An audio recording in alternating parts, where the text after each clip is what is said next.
Boa noite. Boa noite, pessoal.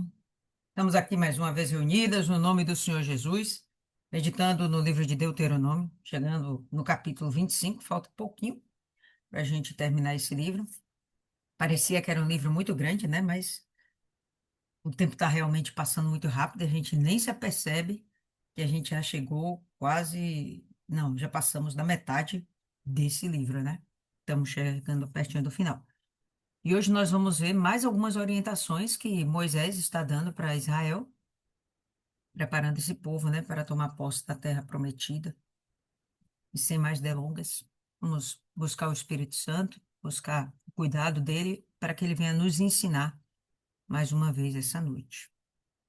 Senhor nosso Deus, querido, amado Pai, mais uma vez estamos diante da tua santa presença, buscando, meu Pai, a tua sabedoria, a tua virtude. Que o Senhor venha nos enriquecer essa noite com a tua palavra e que o Senhor venha fazer de nós mulheres cada vez melhores para o Senhor. E possamos ter dentro da gente, meu Pai, a chama acesa, o desejo aceso de sempre te buscar, o desejo de sempre querer te agradar, o desejo de querer te alcançar. Que o Senhor não deixe essa chama dentro de nós se apagar. Que o Senhor venha nos tratar, nos limpar, cuidar da gente, fazer tudo aquilo que é necessário para que a gente não venha se afastar do Senhor. Nós, meu Pai, e nós mesmas, o que temos é maldade, é perversidade, é a nossa humanidade. E nós sabemos que a humanidade que temos em nós pende para o pecado. Nós precisamos do teu cuidado, do teu espírito, para que a gente possa continuar trilhando o caminho da nossa salvação. Que mais uma noite o Senhor venha falar conosco através da tua palavra e, de acordo com a necessidade de cada uma de nós, venha fortalecer a nossa fé, venha fortalecer a nossa confiança no Senhor e aumentar em nós o amor pelo próximo, o amor por aqueles que ainda não te conhecem. E que o Senhor nos permita, meu Pai, sermos formadoras de almas para o teu reino, de discípulos, meu Pai, para o teu reino. Assim entregamos mais uma vez essa noite em tuas mãos e desde já nós repreendemos todo cansaço, espírito de distração, tudo aquilo que venha para roubar a semente que o Senhor vai nos dar hoje. Que nada disso, meu Pai, venha nos atrapalhar. Em nome do Senhor Jesus. Amém. E graças a Deus. Amém, povo lindo? Então vamos lá, Deuteronômio, capítulo 25. Começa assim, né? Vamos falar um pouquinho sobre justiça. Se houver uma controvérsia entre os homens e vierem a juízo, para que os juízes possam julgá-los, então justificarão ao justo e condenarão ao ímpio. A ideia de controvérsia é alguma coisa que traga uma disputa, uma contenda entre as pessoas. Nos dias de hoje, isso é super normal, né? A pessoa não pode falar uma palavra torta na compreensão da pessoa, isso já é motivo de processo. Questões que são levadas à justiça para que essas causas venham ser definidas. E todo mundo tem a sua porção de razão, ou todo mundo, pelo menos, acha que tem a sua certeza, a justiça ao seu lado. Quando duas pessoas se colocam numa condição e elas não conseguem entre si chegar a um denominador comum, a um consenso, dizer eu errei, eu perdi, eu exagerei, enfim. Quando isso não acontece, então o que que as pessoas fazem? Olha, vamos colocar uma terceira pessoa nessa história para que ela venha ouvir as partes e tomar uma decisão e decidir a favor de alguém. E o que nós percebemos é que, nesse momento, estaria sendo instaurado um simples, ou melhor, um tribunal de justiça simples, uma coisa mais arcaica, vamos dizer assim, o mais simplório possível, mas onde estaria sendo buscada a justiça de Deus. Então, E iria se apresentar isso a quem? Lembra que os nossos juízes, aqui muitas vezes, são os sacerdotes? Isso ia ser levado a esses sacerdotes ou talvez aqueles anciãos da tribo, aqueles homens mais velhos, mais experientes, que tinham boa reputação. Então, levava-se a causa para essas pessoas e que ali houvesse um juízo, a determinação de uma sentença, um parecer com uma sentença, favorecendo alguém, né, desfavorecendo alguém. O que Moisés está dizendo é que haja justiça no meio de Israel. As coisas não poderiam ficar sem a devida investigação e não poderia ficar protelando contendas. Normalmente, contendas mal resolvidas podem acabar num quadro muito pior, né? Às vezes até morte e óbito no desejo de vingança das partes. Então, melhor que se chegasse ao Tribunal de Justiça da época, colocasse aquilo diante das pessoas, talvez um júri, inclusive, e depois de julgada aquela causa, pronto, se imputava uma sentença ou se absolvia o pretenso réu. Para que os juízes possam julgá-los, então justificarão o justo, condenarão o ímpio. E acontecerá que, se o homem ímpio for merecedor de espancamento, o juiz fará com que ele se deite e seja açoitado perante a sua face, conforme a sua culpa, por certo número de açoites. Então, nós entendemos aqui esses açoites como sendo chicotadas. O juiz que determinasse lá a sentença ia falar com o fulano, olha, não, você está errado, você está equivocado, o que você fez foi um crime, você perturbou a paz, você roubou, enfim, depredou, aconteceu alguma coisa e ele era merecedor de um castigo, de uma punição. Aqui na minha versão está escrito espancamento. Enfim, tinha que ter alguma coisa que trouxesse alguma perda para aquela pessoa. Se não houvesse perdas ou dores, certo é que a pessoa não ia se arrepender do que ela fez. Se não há uma punição, se não há um castigo, não tem nem mesmo por que ter lei, né? Se é tudo do jeito que vai na cabeça do ser humano, não faz sentido ter lei. E se há lei, não tem como não haver justiça. Para que a lei seja cumprida, a justiça também, ela deve ser executada. Então, nesse caso, a pena seria açoites. E o juiz determinaria, olha, vai ser 10 açoites, 5, e a gente ali teria determinado o nível, a intensidade dessa punição. Quem que daria esses açoites? O próprio juiz, aquele que julgou, né? O sujeito deitaria, provavelmente de costas, perante a face do juiz, e ali ele seria chicoteado, até que então a sentença tivesse sido cumprida. No verso 13 a gente vê, ó, poderá dar-lhe 40 açoites, não mais, para que, se ele exceder e açoitá-lo acima desses muitos açoites, teu irmão não venha te parecer vil, esse homem não venha se sentir tão humilhado que depois ele se sinta muito revoltado, indignado e coisas piores venham acontecer. Então, ele entende que ele vai ser julgado, a justiça determinava, olha, 40 açoites, inclusive, por mais que a pena fosse 40 açoites, normalmente eles não aplicavam os 40 açoites. Eles tinham cuidado de sempre colocar um número a menos, 39, porque vai que eles errassem na conta e ultrapassassem os 40 açoites. Então, eles paravam ali 38, 39 açoites, para que ele não houvesse o excesso. A ideia de não haver excesso é também de existir misericórdia. Por mais que o sujeito merecesse uma punição, ele também não merecia ser acabado, destruído, né? Eu nunca levei um açoite, mas isso deve doer muito. Jesus que o diga, né? Mas o que a gente percebe aqui é que existe um limite. Esses açoites, essas chicotadas, sem sombra de dúvidas, debilitariam o indivíduo a tal ponto que ele não conseguiria nem mesmo se levantar, sair de lá tranquilo, né? Precisaria de ajuda, ser carregado. Então, por isso tinha que ter o limite. Mais que isso, não. Mas era o suficiente para publicamente esse homem estar sendo exposto de uma certa forma. Seria uma humilhação, só que uma humilhação dosada, com um tantinho lá de misericórdia, se é que podemos dizer que havia esse equilíbrio aqui.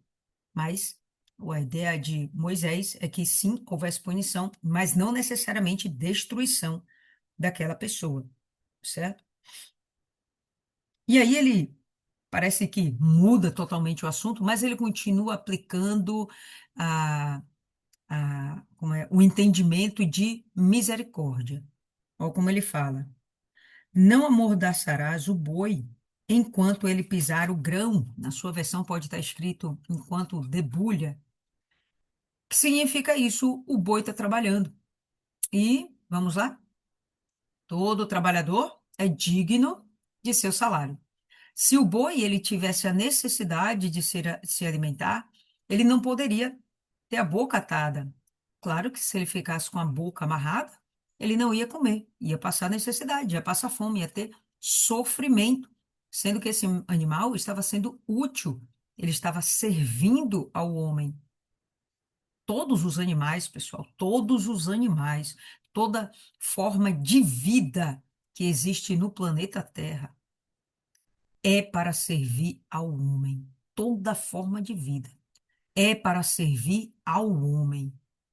O homem tem que ter a sabedoria de usufruir de tudo isso, tanto dos vegetais como também dos animais. O homem tem que ter a sabedoria de usufruir disso, sem que fosse infligida dores a esses animais, perdas, sacrifícios desnecessários. Paulo, quando ele estava pregando, se não me engano, foi em Corinto, pessoal, foi em Corinto. Ele usa esse verso para justificar a si mesmo, no sentido de que ele estava trabalhando em prol daquela igreja e aquela igreja, no mínimo, tinha obrigação de sustentá-lo. Por quê? Porque ele estava servindo aquela igreja. Era o mínimo que eles poderiam fazer por Paulo, era dar-lhe o devido sustento. Esse sustento era monetário. Ele reclama por isso, ainda que ele não cobre exatamente, porque ele trabalhava. Ele não queria ser pesado para a igreja, mas ele usa isso aqui para dizer justamente que ele tinha o direito de exigir isso dos coríntios, mas ele não fazia isso porque ele não queria ser um peso para a igreja, tá certo? É esse termo aqui, não amordaçarás o boi enquanto ele pisar o grão, enquanto ele debulha, tá? Enquanto a pessoa está trabalhando. Não pode exigir,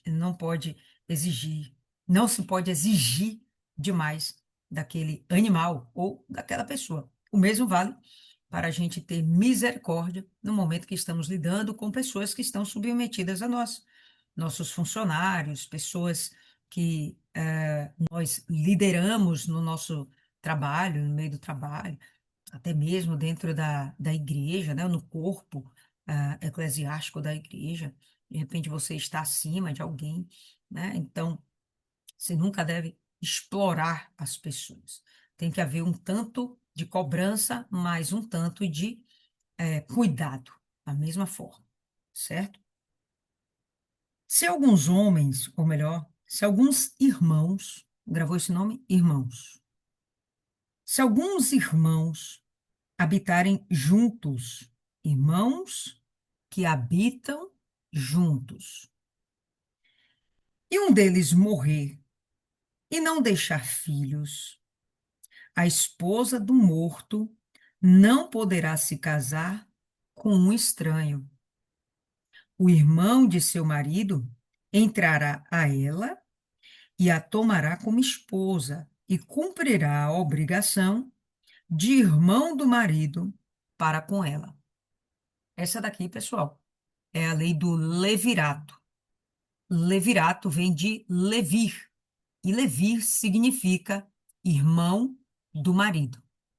Lei do levirato. Qual era o objetivo disso aqui?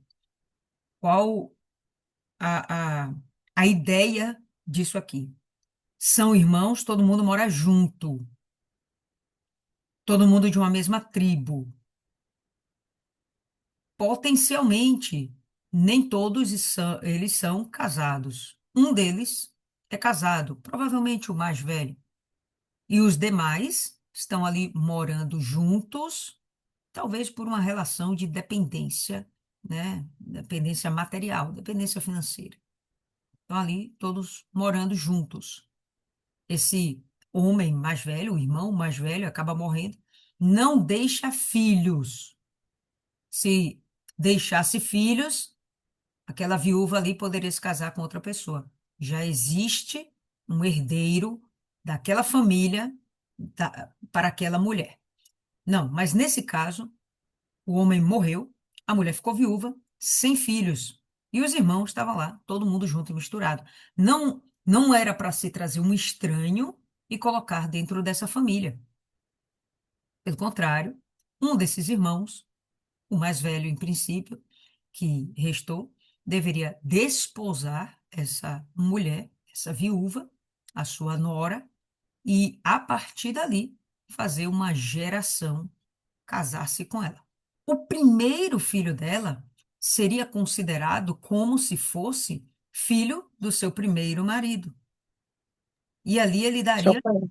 continuaria o nome, continuaria o nome daquela família, daquele clã. Os outros filhos que ela tivesse junto com esse novo marido seriam do marido. Tudo bem, só o primeiro, o primogênito, que pertenceria, né? O nome dele seria o nome do seu primeiro marido, ok? Então, essa era a lei do levirato. Nós temos um exemplo bem interessante que foi o que aconteceu com os filhos de Judá. Ele tinha três filhos, e desses três filhos, eles acabam, o mais velho acaba se casando com Tamar, e ele morre sem deixar filhos. Então, o que que acontece? Tem que se cumprir a lei do levirato. Então vem o segundo filho de Judá e casa-se com Tamar. Ele acaba morrendo também, deixando sem filhos. Então, o terceiro filho deveria assumir o papel de marido. Só que na época ele era muito novo e Judá, junto com sua esposa, temeram que aquela mulher fosse amaldiçoada e o seu último filho também morresse. Acaba que ele não dá o seu terceiro filho para Tamar, e a gente já sabe que isso dá uma confusão danada mais na frente, né? Mas ele não cumpriu a lei do levirato. Como eu falei há pouco, se existe uma lei, tem que ser cumprida. E se ela não for cumprida, a justiça tem de acontecer. Com o passar do tempo, Judá sofre pesadas consequências por causa dessa falha no meio do caminho. Não vou entrar no mérito agora, mas a obediência à lei, sem sombra de dúvidas, é melhor e não causa dor.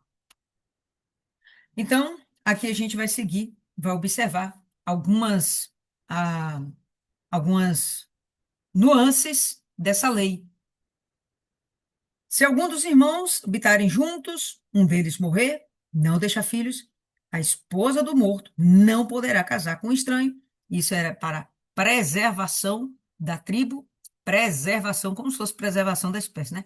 Preservação da família, do nome da família.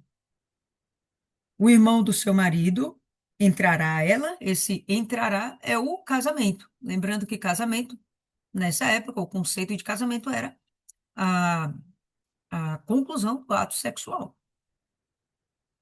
E a tomará como esposa e cumprirá a obrigação de irmão para do marido para com ela. E acontecerá que o primogênito que ela gerar sucederá em nome de seu irmão, que está morto, para que o nome dele não se apague em Israel. E se o homem não quiser tomar a esposa de seu irmão, então ela irá à porta até os anciãos e dirá: O irmão do meu marido se recusa a levantar para seu irmão um nome em Israel. Ele não quer realizar a obrigação de irmão do meu marido. Morando ali todo mundo junto, pessoal, é muito fácil compreender. Se ele não aceitasse cumprir o levirato, o segundo irmão, no caso, não aceitasse cumprir o levirato, essa mulher, ela ia continuar lá no meio deles, mas ela não poderia mais ter outro marido. Isso, para aquele momento, era uma vergonha. Uma mulher, de repente, nova, jovem, sem filhos e sem a possibilidade de se casar de novo. Era uma vergonha, sem falar que ela ia ser muito humilhada, ia ser um peso morto para aquela família. Ela tinha que casar. Então, o que que ela fazia? Corria atrás dos seus direitos. Vou bater na porta dos anciãos. Aquelas pessoas que julgavam as causas, né, dentro de Israel. Vou levar essa causa para eles e vamos ver no que vai dar. Então, vamos nessa. O que é que diz aqui? Então, os anciãos da sua cidade o chamarão e falarão com ele. E se insistir nisso e disser, não quero tomá-la, então a esposa de seu irmão virá até ele, na presença dos anciãos, e tirará o sapato dele de seu pé, cuspirá em sua face e responderá, dizendo assim: assim seja feito aquele homem que não quiser edificar a casa de seu irmão. E o seu nome será chamado em Israel, a casa daquele que foi descalçado. Para gente, isso não parece, né, ter nenhum significado, vida que segue. Mas para eles, isso aqui era uma vergonha e uma humilhação. Ele foi exposto em público como se fosse um ingrato, né, que ainda que estivesse morando sob a tutela do seu irmão mais velho, ele não quis cumprir com a lei e não quis gerar para o irmão um sucessor. Ia ser só um sucessor, pessoal. Não ia ser vários, ia ser só um, o primeiro. Depois disso, a esposa seria realmente dele e os filhos que houvessem em seguida também seriam dele. Talvez isso desse alguma situação na partilha da herança, né? Quem ficaria com a herança? A gente sabe que o primogênito é quem leva a maior parte da herança. E nessa história toda, né, leva a porção dobrada, e nessa história toda, provavelmente era isso aqui que o irmão queria evitar, uma, uma parte dessa herança, que uma parte dessa herança fosse maior para alguém que não seria realmente seu e que os seus filhos, eles teriam uma porção inferior. Provavelmente isso aí que acontecia. Vamos lá. Quando alguns homens pelejarem um contra o outro e a esposa de um se aproximar para livrar seu marido da mão daquele que o fere e estender a mão e o pegar pelas suas partes íntimas, então cortarás a sua mão, e o teu olho não se apiedará dela. Que lei estranha, né? E eu, sinceramente, não compreendo necessariamente por que tamanha rigidez, né? Mas deu para entender aqui, né, que dois homens estão brigando entre si, quebrando o pau, saindo na mão, e a esposa de um deles intervém para separar, né? E nisso, como é que ela faz para separar? Vai lá e pega no do rapaz. E aí, na hora que ela pega no do rapaz e aperta lá as do rapaz, ela vai causar dor no rapaz. Obviamente, ele vai se condoer e vai parar a sua resistência na briga, né? A sua ofensiva, melhor dizendo, porque tá doendo. Mas isso era considerado uma abominação. Então, por mais que ela estivesse lá com a melhor das intenções, querendo proteger o seu marido, defender o seu marido, isso não era certo, não era correto. Então, a mão dela era cortada e, bom, aí ficava marcada para todo sempre, né? Primeiro, ia ficar meio que inválida, e segundo, ela, obviamente, não poderia fazer isso de novo, porque senão ela perderia a outra mão, e aí realmente ela ficaria inválida, e ficaria marcada dentro de Israel que ah, ela tocou nas partes íntimas de um homem que não era o seu marido, certo? É, Isis, eu não sei se é covardia, eu sei que era a lei deles lá. Enfim, se os maridos estivessem quebrando o pau, ele tinha que dar outro jeito, pegar um outro pedaço de pau, né? Ou chamar um homem lá para separar, mas usasse uma outra estratégia, não necessariamente pegar nas partes íntimas do mau elemento lá, né? Enfim, não terás em tua bolsa pesos diferentes, um grande e um pequeno. Não terás em tua casa duas medidas, uma grande e uma pequena, mas terás um peso justo e perfeito. Medida justa e perfeita terás, para que teus dias possam ser prolongados na terra que o Senhor teu Deus te dá. Estamos falando aqui de justiça. Dois pesos, duas medidas, seria uma balança enganosa. Seria uma forma de você mentir e enganar para alguém. Por mais que os pesos tivessem o mesmo tamanho, esses pesos poderiam ter ah, pesos diferentes. E na hora deles fazerem uma negociação, um escambo, né, esse alguém querer tirar vantagem usando pesos diferentes. Então, o que Moisés está dizendo é que a justiça ela tem que ser realmente implementada. Não pode haver a maldade ou o desejo de lesar um companheiro, de lesar um irmão ou qualquer outra pessoa que fosse. Essa atitude, né, de retidão, de sinceridade, de honestidade, inclusive, prolongaria os dias da pessoa aqui nessa terra. Não é difícil a gente compreender isso, inclusive. Imagina que a pessoa ela tivesse enganando, balança enganosa, ela tivesse lá enganando alguém e a pessoa descobrisse. Vai lá, que a pessoa que descobriu, cheia de ira, matasse a outra que enganou. Pronto, o tempo de vida dela já diminuiu consideravelmente. Então, você andar na retidão, na justiça, isso, inclusive, te blinda de problemas e preserva a sua saúde, preserva sua vida, preserva a sua salvação. Percebe que Moisés ele dá uma série de regrinhas, de ordenanças, onde tudo implica para que haja paz dentro de Israel, para que eles vivam em paz dentro de Israel. Vamos nessa. Porque todos os que fazem tais coisas, que coisas? Agem enganosamente. Todos os que fazem tais coisas e todos os que agem injustamente são uma abominação para o Senhor teu Deus. Lembra-te do que Amaleque te fez pelo caminho, quando saístes do Egito. Povo lindo, aqui vai valer a pena a gente abrir a Bíblia e vamos passear um pouquinho na Bíblia para ver isso aqui.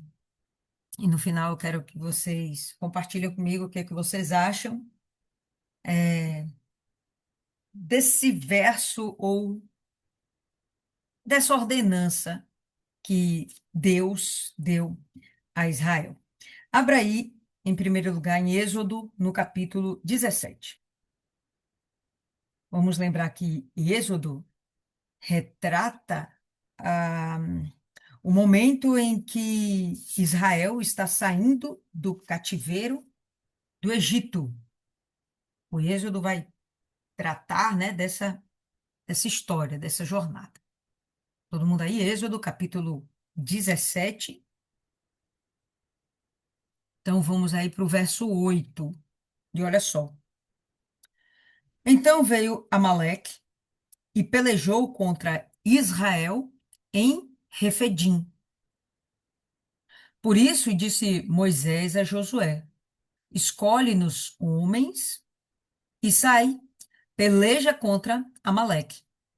Amanhã eu estarei sobre o cume do outeiro e a vara de Deus estará na minha mão. E fez Josué como Moisés lhe dissera, pelejando contra Amaleque. Mas Moisés, Arão e Hur subiram ao cume do outeiro. E acontecia que, quando Moisés levantava sua mão, Israel prevalecia. Mas quando ele abaixava sua mão, Amaleque prevalecia. Porém, as mãos de Moisés eram pesadas. Por isso, tomaram uma pedra e a puseram debaixo dele, para assentar-se sobre ela. E Arão e U sustentaram as suas mãos, um de um lado, outro do outro. Assim ficaram as suas mãos firmes até que o sol se pôs.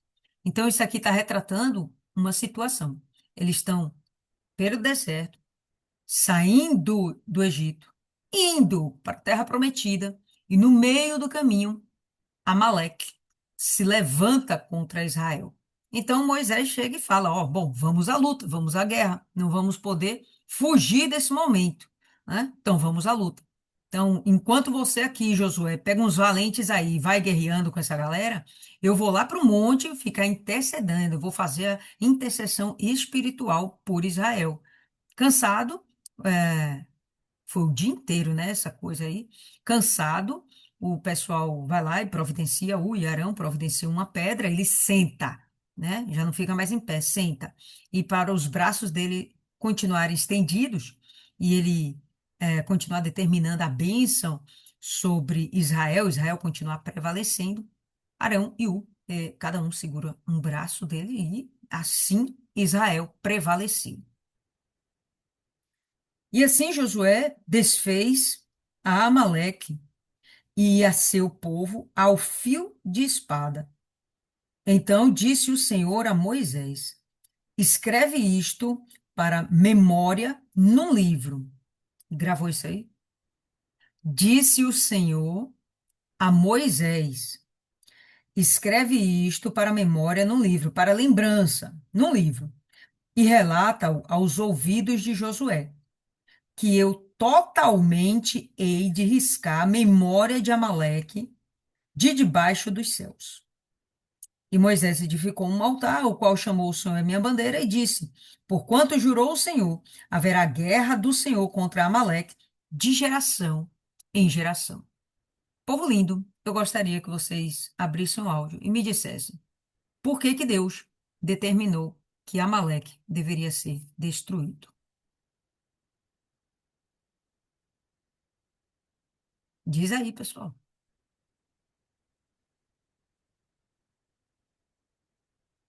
Fala, Rosa Tavares.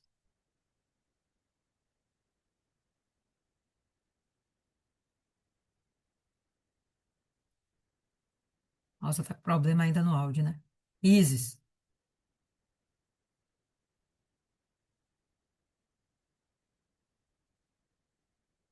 vocês estão me ouvindo, pessoal? Eu tô ouvindo. Tá, então fala tu aí, Graziela, que as outras meninas acho que estão dormindo. É que eu fui beber água. Por que que tu acha É, que o Senhor nossa, determinou que Amaleque deveria ser destruído? é porque ele se levantou contra Moisés, né? Servo dele. Logo contra Moisés. E que Deus, Moisés, ele era mais, vamos dizer assim, mais especial para Deus, né? Moisés viu Deus face a face. Então, eu acredito que tenha sido por isso. Boa, bacana. Dona Cida,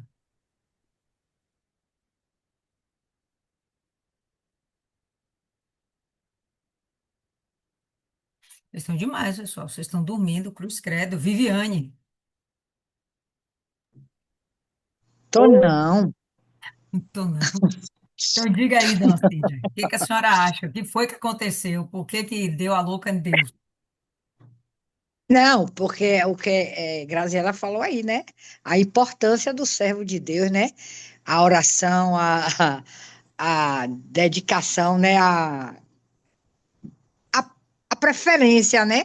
Então, quando a pessoa se levanta, né? Fica para mim, quando a pessoa se levanta contra o povo de Deus, aí Deus também vai contra aquela pessoa que se levantou.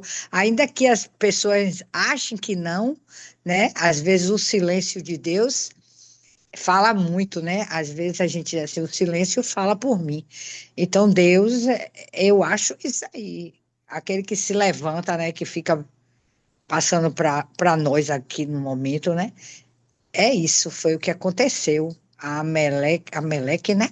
Se levantou contra Moisés. O preferido naquele momento, né?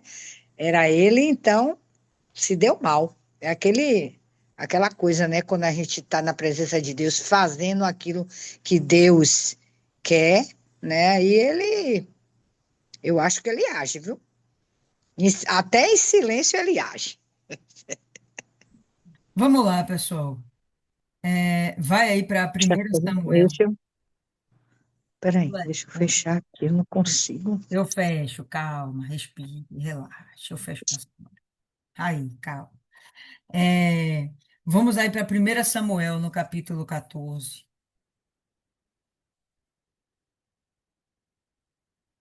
Primeira Samuel, capítulo 14.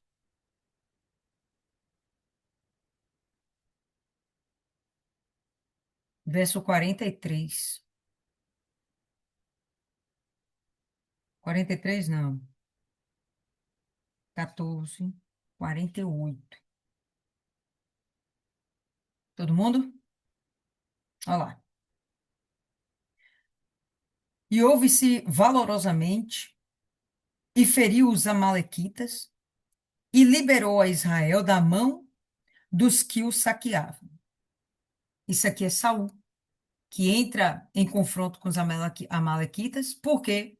Porque constantemente os amalequitas saqueavam Israel. De quando em quando, quando eles percebiam que era a hora da colheita, eles iam lá, invadiam Israel, tomavam a colheita e iam embora. Então Saul se levanta e ele acaba aqui matando mais alguns. O que Deus disse era que esse povo tinha que ser exterminado, né? E a gente está vendo aqui que passou por Israel, está passando aqui por Saul, vai continuar com Saul mais um pouquinho. Vai para o capítulo 15. 1 Samuel 15. A gente tem aqui, ó, do verso 1. Ó. Então disse Samuel a Saul: Enviou-me o Senhor a ungir-te rei sobre o teu povo, sobre Israel. Ouve, pois, agora as palavras do Senhor. Verso 2. Assim diz o Senhor dos Exércitos: Eu me recordei do que fez Amaleque a Israel. Não é então necessariamente a Moisés, mas a Israel. Quem é Israel na fila do pão? O filho queridinho de Deus, o amado, o eleito, o gerado por Deus. E aí, aquela história. Estava conversando uma vez com Dona Claudiana, a gente foi para a Chapada, e aquela história de vai aparecer a onça, vai aparecer a onça. Aí Dona Claudiana chegou e falou: Eu não quero papo com onça, tenho medo de onça. Mas se essa onça aparecer e mexer com um dos meus filhos, aí essa onça vai ver o que é uma onça. Noutras palavras, meu irmão, tu não mexe com filho de quem ama. Não mexe com filho de quem ama, porque é um BO só. No dia que Deus decidiu livrar o povo do Egito, aparece um povo estranho para querer machucar, ferir o seu filho querido, o seu povo querido, deu ruim. Então, na cabeça de Deus, ó, eu vou eliminar esses caras, viu? Ao longo de toda a existência entre Amaleque e Israel, houve conflito. E estamos vendo aqui que, mais uma vez, continua havendo conflitos. Ah, fala, Graziano. Essa semana eu fui. Essa semana não foi ontem. Eu fui pro trabalho com aquela blusa, né? Que Jesus faria. Só... Mas pra poder causar. Sim. E causei. Porque onde eu passava, todo mundo perguntando, né? Refletindo. E aí chegou um chefe lá e falou assim: esse pessoal cristão, eles acham que o povo escolhido, ele é ateu, ele é kardecista, assim, espírita, uma coisa assim, sabe? Ele tá falando assim, esse povo da igreja acha que o povo escolhido de Deus é o povo de Israel, é só aquele pessoal lá, é só a terra de Israel. E o que que você acha? Você acha mesmo que é só aquele pessoal lá? Aquele pessoal lá não tá nem aí para Deus, eles são totalmente opostos a Deus, eles são judeus, eles não acreditam no Messias. Aí eu falei com ele, né? Eu falei, não, mas é nós que se fazemos escolhidos por Deus, né? Eu falei assim, o povo de Deus é aquele que realmente faz a vontade de Deus, né? O povo de Israel, Deus ele escolheu o povo de Israel, é a menina dos olhos de Deus, mas o povo dele rejeitou ele. Mas nós que nos fazemos escolhidos, né? E aí a gente falando, por causa da blusa, né? E aí eu fiquei pensando, né, que a gente falou essa semana sobre isso, né? Que Deus escolheu Israel. Aí a gente lê essa passagem aqui, você vê assim, que cuidado que Deus tinha com o povo de Israel. E mesmo assim, Israel rejeitou ele, né? É verdade, e até hoje rejeita. E até hoje rejeita. Mas você vê que ficou na lembrança de Deus, né? Vamos lá. Para quem está entrando aí agora, 1 Samuel capítulo 15. Então vamos nessa, verso 2, né? Assim diz o Senhor. Ó, primeiro eu quero que vocês prestem atenção. Ele chega e fala, né, no verso 1. Ó Samuel, Deus mandou eu te ungir rei sobre o povo de Israel. Agora ouve as palavras do Senhor. Qual foi a primeira palavra do Senhor para Saul? Olhe, Saul, tem um povo, um tal de Amaleque aí, que eu não vou com a cara. Eu me lembrei do que eles fizeram com Israel. Vamos lá. Como se lhe opôs no caminho, quando subia do Egito. Vai, pois, agora e fere Amaleque, e destrói totalmente a tudo que tiver, e não lhe perdoes, porém matarás desde o homem até a mulher, desde os meninos até os de peito, desde os bois até as ovelhas, e desde os camelos até os jumentos. Então Deus deu uma ordem para Saul. É nessa ordem aqui que Saul se lasca, né? Só para a gente ser breve, porque todo esse capítulo fala sobre isso. Vamos pular aí para o verso 20 e 21. É...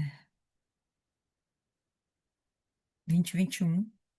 Então vamos lá. Ó. Então disse Saul a Samuel: Antes dei ouvidos à voz do Senhor e caminhei a caminho pelo qual o Senhor me enviou e trouxe Agag e o rei Amaleque e os amalequitas destruí totalmente. Então, o que ele está dizendo aqui, ele está se justificando para Samuel. Por quê? Porque Samuel foi enviado por Deus para ver que Saul não obedeceu. Deus mandou destruir tudo. Saul está aqui assumindo, olha, eu realmente preservei o rei, mas eu destruí todo o resto. E aí Samuel vai dizer, mas esse balido aí, esse negócio desse boi, não sei o quê. E aí ele vai dizer, não, olha só, mas o povo tomou do despojo, ele disse que não foi ele, né? Ele disse que foi o povo. O povo tomou do despojo ovelhas e vacas, o melhor do interdito, para oferecer ao Senhor teu Deus em Gilgal. Gilgal era onde, nesse momento, estava instalado um altar, que era para eles servirem a Deus. Então, Saul, ele não obedece a Deus, ele não destrói totalmente os amalequitas, ele preserva o rei e ele ainda fica com parte do gado. É nesse momento aqui que Saul perde toda a moral com Deus. Samuel quem termina de concretizar o mandamento que Deus deu para Saul, e Saul, nesse momento, perde o seu reinado. Só para a gente concluir, aí a gente vai para o verso 32. Então disse Samuel: Trazei-me aqui a Agag, rei dos Amalequitas. E Agag veio a ele animosamente, né, nervoso, né, estressadinho.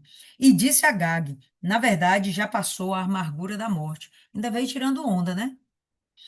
Disse, porém, Samuel: Assim como a tua espada desfilhou as mulheres, assim ficará desfilhada tua mãe entre as mulheres. Então Samuel despedaçou a Agag perante o Senhor em Gilgal. E nunca mais viu Samuel, no verso 35. E nunca mais viu Samuel a Saul até o dia da sua morte, porque Samuel teve dó de Saul. E o Senhor se arrependeu de haver posto a Saul rei sobre Israel. E esse arrependimento de Deus, por favor, não confundam com a ideia de querer voltar atrás nas suas decisões. Não, esse arrependimento é uma tristeza profunda, não é? O sentido de arrependimento que nós entendemos. Nosso sentido de arrependimento é, poxa, eu queria voltar atrás e tomar outra decisão. Não, esse não é o sentido de Deus. Não era que ele queria voltar atrás e tirar Saul e colocar outra pessoa. Não é que ele disse, caramba, eu apostei em Saul. Eu fiquei profundamente entristecido com o que Saul fez, né? E aí, Saul perde o reino. Bom, Saul perde o reino. Ele não matou todos os amalequitas. Samuel só acabou matando ali o rei, né? Não matou o restante dos amalequitas que fugiram de Saul. E a gente vai ver que isso é concretizado agora através das mãos de Davi. Então pula aí agora para primeira Samuel capítulo 27. 27 não, pula para o 30. 1 Samuel capítulo 30. E a gente vai ter aqui, ó, do verso 1. Sucedeu, pois, que, chegando Davi e os seus homens ao terceiro dia a Ziclag, já os amalequitas tinham invadido o sul e Ziclag, e tinham ferido a Ziclag e tinham queimado a fogo. Ziclag foi uma cidade que Davi conquistou. Israel já estava dominando. O que que aconteceu? Os amalequitas invadiram e aí eles fizeram arregaço. Vamos para o verso 2 aí, ó. E tinham levado cativas as mulheres e todos os que estavam nela quem? Na cidade, tanto pequenos como grandes. A ninguém, porém, mataram. Então, somente os levaram consigo e foram o seu caminho. Os amalequitas queriam fazer deles escravos. Não queriam matar essa mão de obra, né? Futura mão de obra. Eles preservaram. E Davi e os seus homens chegaram à cidade, e eis que estava queimada a fogo, e suas mulheres, seus filhos, suas filhas tinham sido levados cativos. Então, Davi e o povo que se achava com ele alçaram a sua voz e choraram, até que neles não houvesse mais forças para chorar. Aí, Davi vai, consulta Deus, patati patatá, pula para o verso 10. E os perseguiu Davi, ele e os 400 homens, pois que 200 homens ficaram por não poderem, de cansados que estavam, passar o ribeiro de Besor.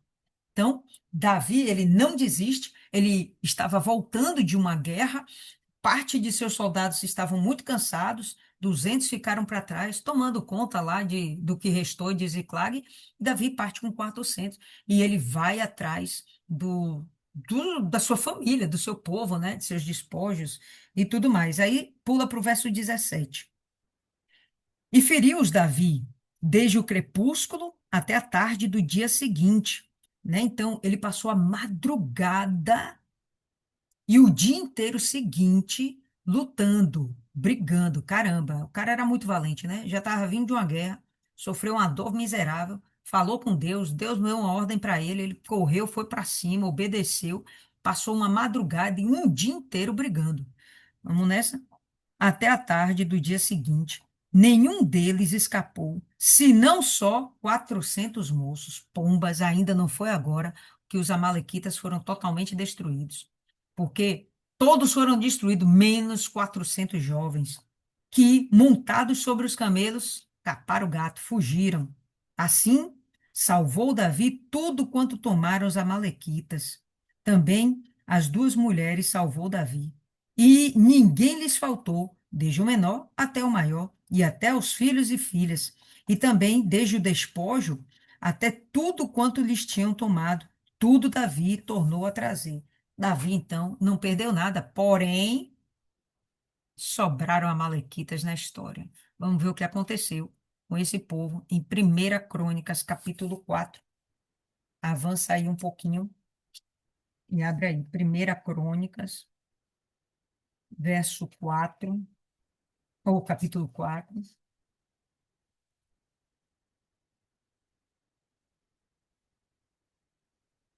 verso 43, para sermos breves. O que que aconteceu aqui? Ezequias, ele corre atrás dos amalequitas, entra em confronto, e vamos ver como terminou isso aqui?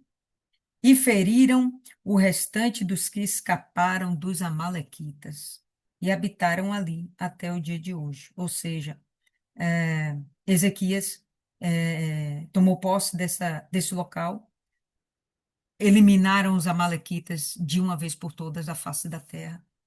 E não sei quantos anos depois, eu não fiz essas contas, mas eu acho que deve ter pelo menos uns 1000 anos aqui entre Êxodo 17 e Primeira Crônicas 4.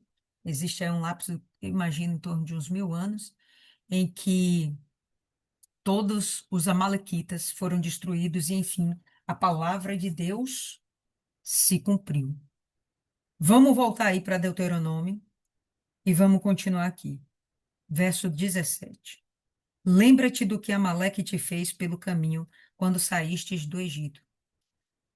Deus está usando a boca de Moisés para que não seja esquecido que Amaleque se fez inimigo do povo de Deus.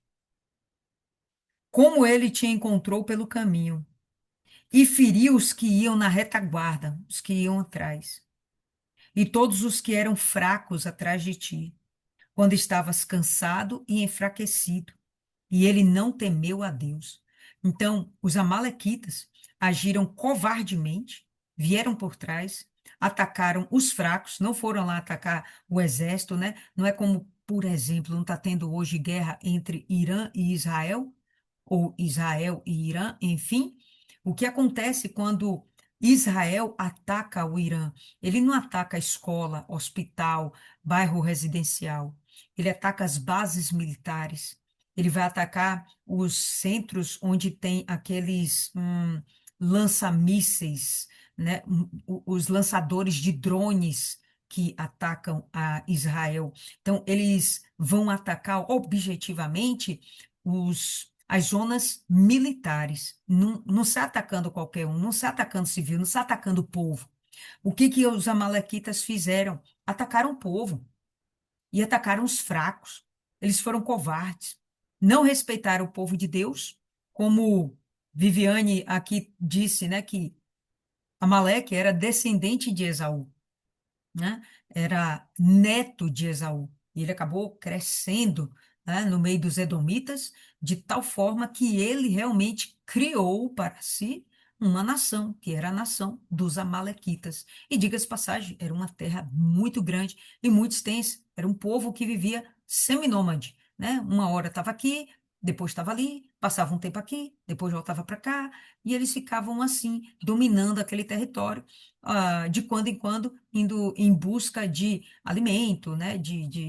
Ah, de oásis, né? De água. Então, de quando em quando eles estavam ali, porque o habitat deles era um deserto.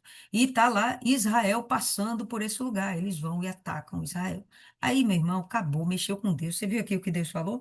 Não temeu a Deus. Aí, mexeu com o filhinho querido. Me desrespeitou? Não, isso não vai ficar barato assim. E acontecerá que, quando o Senhor teu Deus te tiver dado descanso de todos os seus inimigos à sua volta, na terra que o Senhor teu Deus te dá como herança para que a possuas, que apagarás a lembrança de Amaleque de debaixo dos céus. Não te esqueça disso. Israel cumpriu esse mandamento. Israel cumpriu. Na pessoa, final de tudo, Ezequias. Mas Saúl abateu alguns, Davi abateu mais uns, e Ezequias eliminou por completo. Então, dentro disso, vocês acham que Deus é um Deus rancoroso ou apenas um pai zeloso? O que fica aí na cabeça de vocês? O que é que vocês têm a falar sobre o assunto? Vou dar a palavra aí a Viviane, que naquela hora eu chamei, mas não deu para ela concluir. Fala aí, Viviane.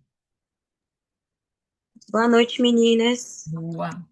É, Deus é um pai zeloso, né? É um pai zeloso, eu estou vendo aqui. Cuidadoso, zeloso. A palavra de Deus, ela se cumpre. Pode demorar, né? mas se cumpre. E por culpa de Saul, também eu vi aqui, por culpa da desobediência dele, não foi eliminado esse povo, né? Que era um povo perverso. Eu vi que era um povo perverso, ainda descendente de Isaú. Quem foi Isaú, gente? Isaú foi aquele que desprezou, né? Desprezou a primogenitura de Deus, né? Então, diz tudo. Aí, pronto, era um povo muito perverso. Aí, o que aconteceu, né? Pela desobediência de Saul, mas a palavra de Deus se cumpre, porque mexeu no povo de Deus.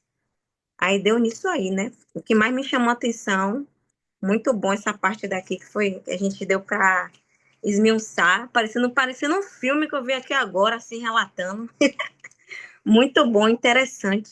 Muito bom mesmo. O que ficou para mim, desobediência, não combina com o que Deus pede. E outra coisa que também, dona Aline, que ficou claro aqui é sobre o que eu vim entender aqui, né? Sobre. Perdi aqui a passagem. Misericórdia, eu perdi a passagem. Que é melhor você obedecer do que sacrificar. Agora eu entendi, ficou bem mais claro para mim isso, né? Por causa Isso. dessa palavra aqui.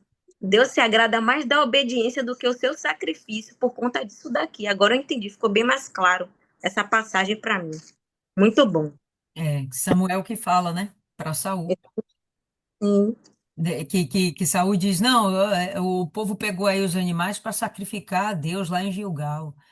E sim. aí Samuel vai: rapaz, tu acha mesmo que é melhor sacrificar do que obedecer? Não, pois fique sabendo que é melhor obedecer do que sacrificar. Muito forte. É, exatamente. O fato de é, Israel ter sido perseguido por Amaleque nesse primeiro momento, sem sombra de dúvidas, isso causou revolta em Deus. E o que eu imagino também, como no começo da conversa desse capítulo de Moisés, o começo da conversa de Moisés, tem que haver justiça. E se não houver uma retaliação, uma punição, um castigo para quem pratica injustiça, mais injustiça vai acontecer. Sempre que a gente vê aqui um momento em que Deus decreta a morte de alguém por apedrejamento, seja como fosse, por fio de espada, não importa. O objetivo é que outras pessoas não fizessem igual, é que aquilo servisse de exemplo.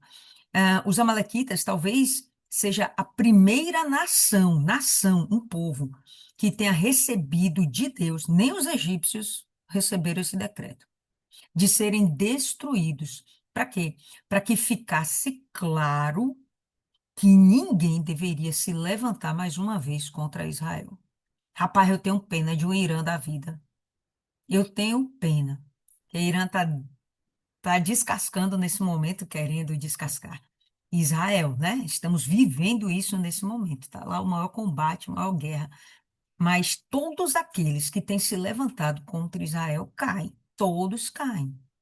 Então não é à toa, pessoal, é realmente zelo de Deus.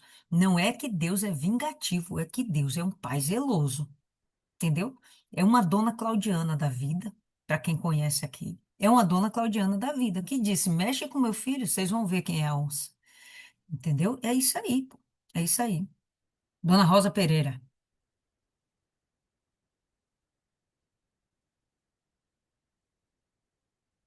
Dona Rosa dormiu? Dona Rosa? Tô quase, viu? Acorda. Bom que eu vi aí, né? E que a gente também está vendo nos dias atuais, é que aquele que se levanta contra Deus, contra o teu povo, ele é abatido. Às vezes a gente, às vezes a gente nem acredita, né? Quando alguém se levanta contra nós, né? E a gente acha que Deus não vai fazer nada. Engana-se. Deus ele tem um amor muito grande pelo aquele que é justo, que é obediente, que segue realmente a Ele. E o amor dele é grandioso. Ele tem ciúmes. E aí ele vai com toda a força. Eu tenho uma experiência dessa, né, no trabalho, e que me rendeu muito, me rendeu até um perdão. Eu trabalhei 7 anos numa empresa em que eu começava todos os dias em oração. Eu abria a oração dentro dessa empresa. E Deus, ele acabou me capacitando para pregar a palavra dele, porque acredito que ele queria alcançar, inclusive, o dono dessa empresa. E eu fazia isso todos os dias, e foi muito sacrificante para mim, porque eu sofri muita ação do mal por conta disso. Em um determinado momento, essa pessoa, né, que era a dona da empresa e era meu amigo de 11 anos, ele começou a questionar. Ele mesmo disse que era para orar e depois ele disse que não era para orar e ficava naquele jogo de empurra. E depois eu saí de lá, né,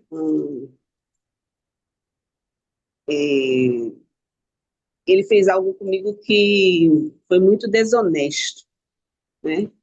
E eu saí de lá muito chateada por causa disso. E depois que eu saí, eu fiquei, guardei. Por isso que a importância do perdão, gente, é muito importante isso. Eu passei dias, meses, muito chateada, e aquilo estava sujando a minha alma, sujando meu coração por causa disso. Ele fez um trambique lá com o meu FGTS, e eu não recebi esse FGTS. E eu fui aquela pessoa que sempre estava à frente da empresa dele, que fazia tudo e que resolvia tudo. E além disso, espiritualmente, Deus me usou muito, muito, e eu deixei ele me usar, porque eu sabia que era um propósito dele eu estar lá. Muitas vezes eu chorei no banheiro, pedindo a Deus, para Deus me tirar de lá, e ele me dizia, não é o momento, sendo assim. E eu fui ficando até o momento que ele me tirou, e na realidade, quem me tirou foi Deus, o próprio Deus, não foi eu. E aí eu passei meses, né, me sentindo angustiada, triste, porque eu tinha ele como um irmão, né, um amigo mesmo e tal. E aquilo foi me corroendo. E aí um dia, numa pregação na igreja, Deus tocou na minha alma e me, e me fez pedir perdão a ele. E eu fui pedir perdão. A chegar até lá é algo muito difícil.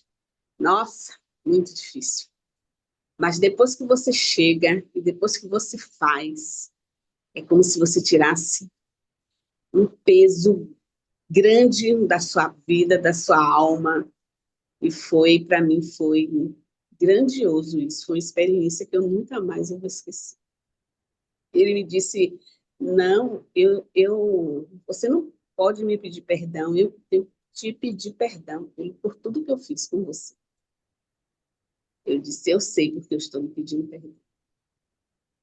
E pronto. Para mim, a partir dali resolveu, né? E passou alguns meses depois, eu não procurei mais, né? Eu já estava bem comigo mesmo. E aí veio a novidade de Deus. Deus destruiu ele completamente. Deus faliu a empresa dele. Tirou ele de onde ele morava. Tirou a mãe dele de onde morava. Deus acabou com a vida dele. Totalmente. Ele faliu. Ele tinha 3 empresas. As empresas dele hoje devem mais de R$ 1 milhão na Receita Federal. Ele não consegue fazer nada mais. Então, para que eu não me engrandeci com isso, né? Eu acho que Deus tentou salvar essa alma de todas as maneiras. Hoje ele partiu para o candomblé, anda cheio de colar empendurado, mas Deus acabou com a vida dele. Ele era orgulhoso, arrogante, ele achava que ninguém podia destruir ele, que o dinheiro era que mandava, que ele tinha dinheiro, que ele podia fazer tudo o que ele queria. E ele E aí você vê aquela ação que Deus fez. Que é isso aqui, gente, que esse capítulo fala. Porque Deus ele foi incisivo na destruição de Amaleque. E ele foi, e aí eu gosto muito de trazer o capítulo, né, que a gente medita para a nossa realidade atual, para que a gente possa compreender esse Deus grandioso que a gente serve, que a gente não precisa se vingar de ninguém, fazer nada contra ninguém, e nem sujar nossa alma, nem sujar o nosso coração com nada, porque o próprio Deus, quando nós somos sinceros, quando nós seguimos de verdade a Ele, quando nós somos fiéis, Ele vai, Ele vai para cima de tal maneira e Ele mostra, porque eu não fui lá procurar saber como é que ele estava, o que tinha acontecido com ele. Simplesmente um dos funcionários dele ligou para mim e disse assim: a senhora merece saber isso. E eu vou te contar tudo o que está acontecendo. Eu disse: tudo o quê, menino? Eu vou contar tudo à senhora o que está acontecendo com ele. Porque no dia que a senhora saiu daquela empresa, as trevas entraram. A escuridão, era uma tristeza, era algo horrível. E foi. Daqui a pouco ele acabou com tudo. Deus acabou com tudo. E aí, dona Rosa, eu entendi aquelas pregações que a senhora falava, tudo que a senhora falava ali, né? Que eu sei que a senhora era usada por Deus. E aí eu vim entender esse Deus que a senhora tanto falava. E aí eu disse: meu Deus, a gente não precisa se vingar, não precisa desejar mal, nada. É só entregar a Ele. Entrega a Ele, porque Ele conhece tudo. Ele sabe tudo da sua alma, do seu coração, do seu pensamento. Tudo que você pensou em fazer, antes de você pensar, Deus já sabe. E aí aqui é só confirmação para mim, né? Eu acredito para vocês também, né? O quanto Deus, quando Ele tem amor por nós, a capacidade que Ele tem de nos mostrar, e Ele mostra. O pior é que as pessoas falam: ah, Deus fica em silêncio. Ele está ali trabalhando. E aí, no momento certo, ele aí vai lá, aqui, ó. Ele fez, ele vai pagar. A justiça do homem pode não prevalecer aqui nessa terra, mas a justiça de Deus, ela prevalece. Ela honra, ela honra os teus servos, ela honra. E aqui nesse capítulo foi só Deus confirmando isso aí, de que realmente ele está aí, ele existe, e ele julga, e ele é aquele é inevitável escapar da justiça do Senhor. Se você faz, espere que você vai ter as consequências. Se você faz o bem, virá o bem. Se fez o mal, virá o mal. Foi isso que eu entendi. Perfeito. Para finalizar aí, Vanessa, você faz a oração final.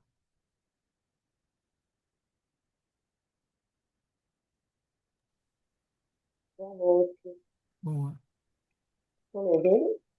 Sim, tá meio baixinho, mas dá para ouvir. Porque eu estou com eufória. Então, assim, o que eu entendi desse versículo é o cuidado de Deus, né? A justiça, né, de Deus, que Ele é justo, a obediência, quem obedece, né? E, assim, o que me chamou mais a atenção, Davi e Saul, que Davi se tornou, o Saul se tornou amaldiçoado, né, por conta da desobediência, aí que gerou tudo isso, né? Que chegou até Amaleque, né? Amaleque.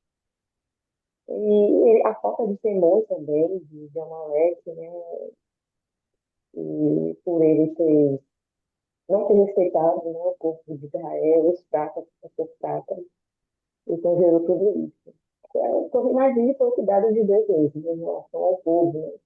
Quem anda debaixo da ordem dele está se dando ali um guarda-chuva, E ele faz a justiça dele. Foi exatamente isso aí que eu entendi. Então, eu vou fazer agora a oração. Meu Deus, meu Pai, em nome do Senhor Jesus, eu estou na presença agora, para agradecer pelo entendimento da tua palavra, para a gente ter mais temor ao Senhor, ter respeito às coisas do Senhor, ter obediência à palavra do Senhor, dar-nos sabedoria, meu Deus, para a gente tomar a direção correta, né? Por mais que o dia a dia, a vida que a gente vive, as pessoas que a gente encontra, às vezes tenta tirar a gente, né, do sério, que a gente seja sábio, seja mulheres sábias, né, como eu disse hoje, que mulher sábia edifica a casa. Então, que a gente seja sábia, tome a direção correta, para andar sempre na justiça do Senhor.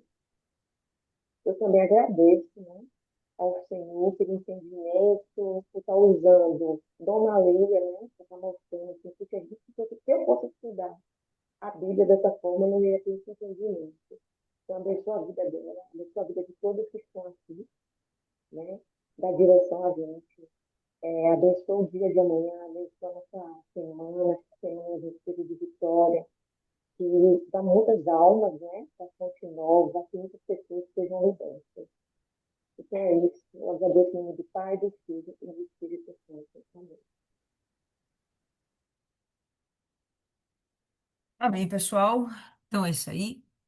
Mais uma vez, o Espírito Santo cuidou da gente e a gente se vê na próxima meditação. Deus abençoe cada um de vocês. Tenham uma excelente semana de vitórias, de conquistas, de surpresa, de boas novas. Em nome de Jesus. Boa noite.